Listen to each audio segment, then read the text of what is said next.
আমির হামজা এতদিন জমিনে ছিল না, ছিল বিভিন্ন জায়গায়। একটা কথা আমার পক্ষে বিপক্ষে কেউ বলেনি, নিশ্চুপ ছিল।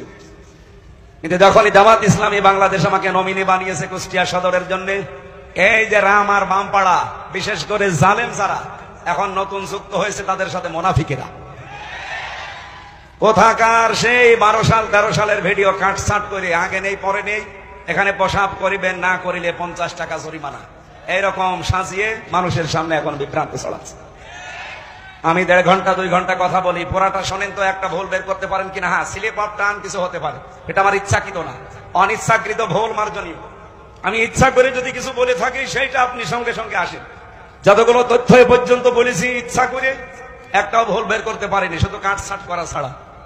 অনিচ্ছাকৃত ভুল, ওটাকে আমি নিজে ইচ্ছা করে করি, মুখ দিয়ে বের হয়ে যায় মানুষ হিসাবে, সেটার জন্য আমি সরি বলি এবং সংশোধন হওয়ার জন্য আমি চেষ্টা চালাই।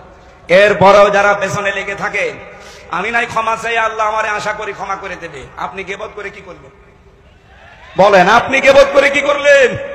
আপনার নিজের নেকিগুলো তো নষ্ট হয়ে গেল, কিছু আমল আখলাক যা ছিল সব আমার আমল নামায় চলে আসে।